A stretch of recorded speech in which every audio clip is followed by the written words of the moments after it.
Welcome to Momentum Monday. Today is August 21st, 2022.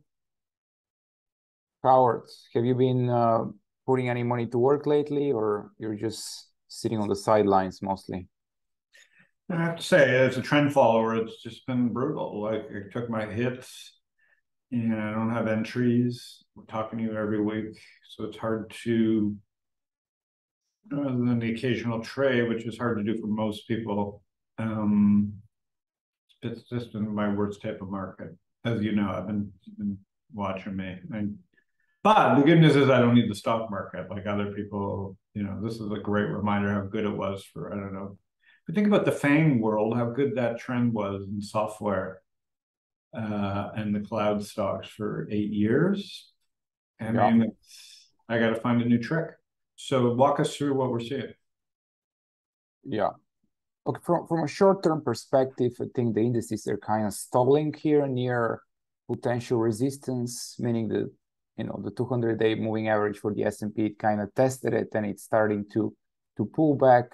That typically, if this is a longer term bear market, this is probably a good short opportunity, but we don't know that. What we know is that the US dollar is working up again. I mean, the US dollar basically is back to equal to the euro. Yeah. It's deflationary, but it's also a big headwind for most multinationals, for most big US companies. Yeah. Interest rates are perking up again. If you look on a weekly, 3 weeks, have been going up 3 weeks in a row. So, Yeah. and software and biotech, which have been the leaders in the summer, are starting to feel that, especially last week. So, I mean, that pullback last week could be because of that monthly option expirations. Typically, we see a counter trend move on that week, but it could be something more. And I think we'll know more in the next week or two, especially into September, if this rally is more sustainable. The silver lining for bulls here is that we continue to see mostly positive market reaction to earnings. Even last week, when most stocks went down, we still saw companies that beat earnings estimates just go up, like Globe and Wolf, which is like a semiconductor play, and Bill.com on Friday, despite weak cloud stocks, was pretty. This product is from like the 1920s, so it's like what? Yeah, we're talking about market reactions, not about products. No, but I'm all about the product too, like beyond the price. When momentum's over, I gotta find companies I believe in. And there's so many old crappy software companies that have had a great run that keep going. Sorry to interrupt. From strictly a sentiment point of view, even companies that are missing earnings estimates, they're just gapping down and they're very quickly recovering. Like Deere was the latest example on Friday. So just based on that, just based on market reaction, maybe the market is not ready to sell off yet. There is some underlying bit. And obviously we're still seeing some semi-decent setups in the market, stocks that are, acting constructively, setting up. Size of this company has Cytokinetics. So in various sectors, not just solar, we also have semiconductors,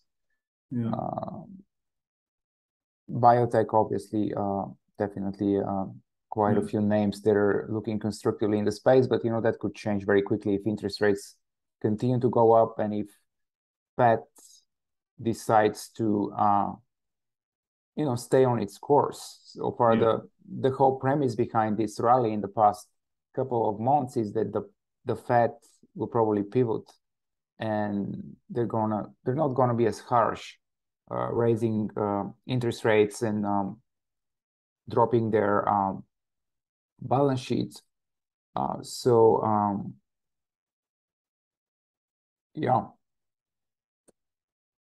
You want me to? So let me the things that stand out to me, I'm like still a macro, a haping macro, but the macro's so hard to bet against here. It's hard to get bet against the Fed. The spread between inflation and rates is still massive. And rates just can't get a bid. And that chart just scared. The dollar makes no sense. I mean, obviously it makes sense compared to where we're comparing it to, but this dollar up move has not been good for stocks. And so until this is broken, they're in lock. This downdraft is in lockstep with the dollar, rise starting to really jihad last year. And then the rates is just too big to overcome. And I say that as a fringe person who loves stocks. I bought my first T-bills, right? Like 3.25. I mean, if I can get 5%, you won't see me in the stock market for forever, other than a few indexes, and so we're closer to 5% than we are to 0% for 1 year's treasuries. And who over forgetting 50, who over 70 is going to buy a stock if rates at 5 or 6%? I mean, they shouldn't in general. If you're 70, you should not be really. Oh, yeah, good point. But the last 14 years they were YOLOing like millennials. So there's competition. Yeah. All I mean for interest rates is in a bear market. I've said this before. We're in one for the stocks I like. We're in a bear market unless you flip momentum TV. And by the way, we're this close to like the trend followers going short again, right? And the momentum sellers, the momentum people are not emotional, right? Like I'm quasi momentum. So if they got to get short, they'll get short. And like they're short at the 200-day because that's what machines do. And we couldn't get through them. You also have a horrific time of year where people are like busy getting their kids back to school, mood shifts, fall's coming. Natural gas at all-time highs here. Where's natural gas? Yeah, definitely. It's been breaking out. Jesus, what a tax this is. Oil won't break down. So again, like for my marginal dollar that's not going to startups, like I need to see some strength. You make a living swing trading, so I think there's just tremendous opportunity for Nimble. It's a great time to be involved. Plenty of moves, definitely. Plenty of opportunities. I'm too busy to like do anything but indexes here, and there's no momentum anywhere. So by utility, I mean, what's breaking out? All-time highs, utilities. That's never been a good sign for the overall market if they're leading. Yeah, I mean, as you mentioned, natural gas. So remember that earlier in the week, I saw someone on Twitter posting that, like, some of the businesses in south of Italy, they said their electricity bill is up 8 to 10 times. Yeah. Compared to $700 in Coronado. Compared to last summer. I mean, most of those businesses are just not sustainable. Like it's brutal. It's hot. My friends they're staying at other friends of mine houses, and I'm like the heat. It's over 100 degrees still. It's just tough. Like America has it easy compared to Europe. And I mean, the America and the US dollars are probably the best houses in a bad neighborhood right now, and. Yeah. But that's not good for tech stocks, and that's kind of what interests me. So, seed investing still, luckily for me, I didn't have any hand in having the carry tax. Arizona came through. Again, like if push comes to shove, I pay my taxes. I didn't have a hand in like saying carry taxes weren't going to work, but like venture capitalists, as well as we're paid, take tremendous risks. So it's like. Half the stuff that governments focus on is bananas, and I think the most important thing is this bill, like this infrastructure or whatever you call it, the climate bill. I gotta wait till people really decipher. But every podcast that I've listened to is like this is really interesting, and this is probably why solar's been running, is people were front running this bill. But it's good for all energy, really. So, I put my first XLE position on in, I don't know, 20 years, last week. So definitely one of the strong. Yeah, but that's just purely last week. The only uptrend, and still feels, and it's such a small the portion of the S&P, it could fucking run. Okay, but like, I'm not going to buy biotech at the 200-day. I'm not going to buy NASDAQ at the 200-day coming up steeply. Like, I'm not going to buy stocks into the 200-day at the worst time of the year with a strong dollar and high rates. So, like, I don't short stocks. So I'm not like, I hope I'm wrong. I hope but I don't see the catalyst yet, because the things that matter to this rally aren't helping. Like, rates just have not dropped, and the dollar is bouncing, and energy's still expensive. So the great news is I don't know anybody unemployed. I truly don't. If you want to work, there's work. Yeah. And it's tough for restaurants. Every time I go to a restaurant, even the best, my favorite little places that don't, they're just local, just can't get service. The food quality hasn't dropped, but like the service quality has dropped. So restaurants seem to be taking it the most on the chin. Who benefits? McDonald's. They understand supply chain. Like, this is like a no-brainer, but like it's not like a growth company. Apple's, it benefits. They've been kicking the ass out of Shopify and Facebook and taking all their market. And the government doesn't seem to care. They're our god that we like, but they've destroyed Shopify and Apple because no one can advertise on Facebook because everybody's opted out for ads. So small businesses, just small e-commerce, which Zuckerberg really dropped the ball here. If we look at Facebook, he buried himself. Oh yeah, Meta. Okay, because while he was fighting the newsfeed in politics or defending himself, Apple stuck small business with this massive marketing tax. So if we look at any of these DTC brands, Allbirds, or I don't know how to pull up all these names because I don't own them. They were overvalued. But these got public and have capital. But if you're a $1 to $5 million or a beginning DTC company and you want to sell toothbrushes or whatever you want to sell, you go to Alibaba and you source something and you want to set up a site. Okay. If you got 100 customers, you knew what your customer was, you go to Facebook, buy those customers. You can't do that anymore, right? Because 95% of people have opted out of getting, so Apple really stuck it to Facebook, but who they really stuck it to was small business and e-commerce, because these small companies on razor thin margins don't know how to do marketing other than spend it on Facebook and Google, and that's now been taken away by Apple. So, while we were hating on Facebook, we destroyed a lot of small businesses. And those were important because those were good small businesses. You can make fun of all the different Shopify stores, but you know what? Versus opening a retail store for 7 days, this was a great opportunity, and it was a win-win. People could put themselves in business. Shipping still happened. Consumers were happy. And now we've taken that lever away by killing Facebook. And I'm not saying that wasn't inevitable anyways, but that's a big problem. And that's why Shopify is not bouncing, and that's why Facebook is not bouncing. And by the way, FedEx is doing great because they're charging $100 to ship like a pill bottle. Like, go look at FedEx. Like, the prices are. Have you shipped something by FedEx recently? No. It is bananas how expensive it is. So, so who's winning? McDonald's is winning. The drug companies are winning. Goldman is winning. McDonald's is winning. Who else is winning? Exxon is winning. MasterCard is winning. LVMH is winning.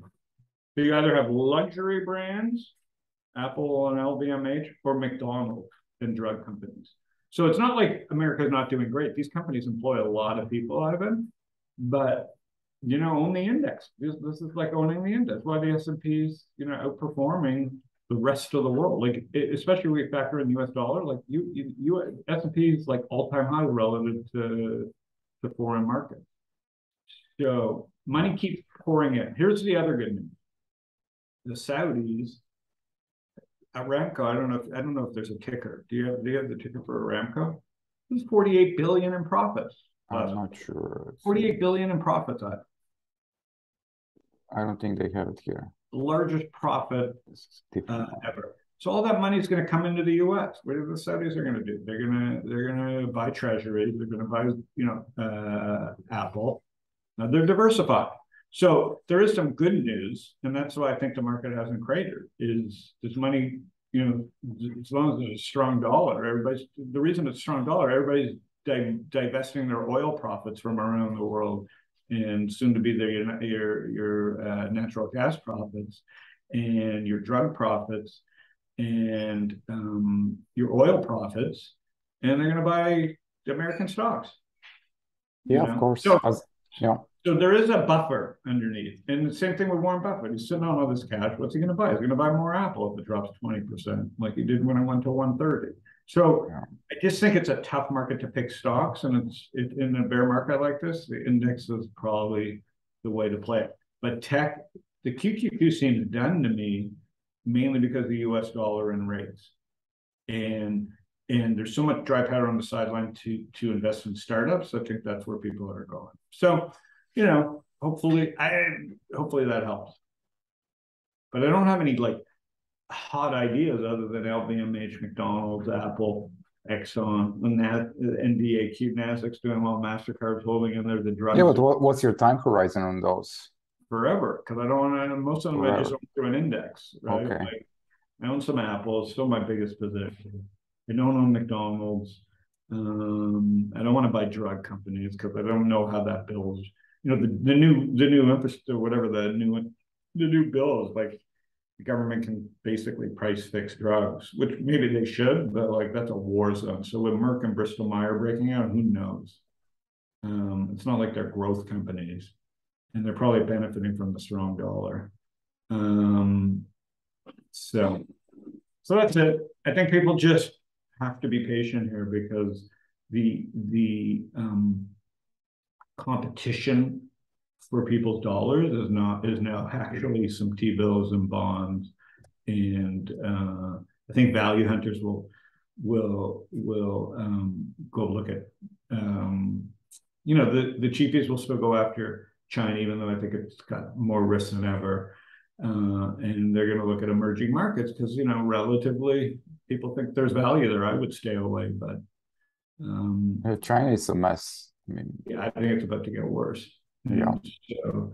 So we'll see. And a lot of people, the other thing is a lot of the smartest people I know are just hammered. And not down 30% or high 20s, like mid 20s, like I am, but like 50, 60%. Right. Were they short? Well, and then they got short retail into this rally, and retail kind of exploded. All the crossover. I read all the quarterly letters, and it's surprisingly a lot of people didn't make money in this June, July rally. Or they got short the wrong stuff. They finally got their short muscles raised. So there's a lot of upside down people at it, And then I look at crypto and I'm like, why are people speculating there in this market? Like, so, I own Coinbase, but but speculating on raw crypto right here in this market, it's just not my favorite idea. So I think people have to be careful around the edges. I think the multinational American companies, obviously, no one can stop them. But I think indexes are the way to invest for most people right in this bear market, because the winners are so narrow and few. Where are you positioned right now? There continue to be good opportunities every single day. I definitely am nimble in this tape, and for example, on Friday I traded Bill intraday, a few times. Really good opportunities. The day before I traded Wolf. Like I trade stocks that gap up on earnings and trade a lot of volume on earnings, because many of them tend to follow through if they have big volume breakouts. So I just focus on those names. And these are like 3-day swings you're doing and stuff? Yeah, sometimes longer, sometimes 2 weeks. Okay. And definitely do a lot of intraday trading on the day of earnings and the second or the third day. These have been really good good It's not your setups. typical Ivan stuff. There's not. No, I mean, like I rather hold, Yeah. for 2 to 3 weeks, but in Yeah. this market, that's not what paying the bills. So Yeah. I've been more But I shorter think term. that's what people should realize. You pay the bills with this. So it's like if you're up against all these guys thinking they know how to swing trade and they don't. Like I don't want to trade against you because you actually are doing this to make a living. And I think a lot of people think that when the markets are this hard, the true people who are making a living, who are focused on this 24/7, do have a bit of an edge.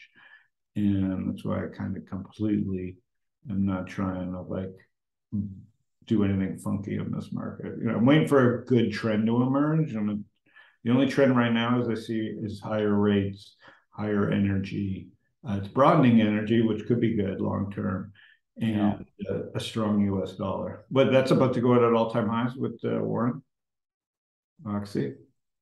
I mean, not really, but No, it's not really. like new, what, three Coal's year. about to Coal's break up 20 Oh bagger. yeah, coal, super strong coal, definitely all of them. Like anything really uh Jesus. related to You know all the energy. coal jokes we were doing all the What was that like? What, 80? 80 cents there's a bull market somewhere always. Good lesson. Yeah, I don't understand always. the first thing Yeah, about it. always. Um, Always. so anyways, for there's a lot to learn. And you've adjusted to this market. For me, my adjustment is just high cash. I hope everybody has a great week. Ivan, thanks for doing All this. right, Howard. See you next week. Okay, everybody.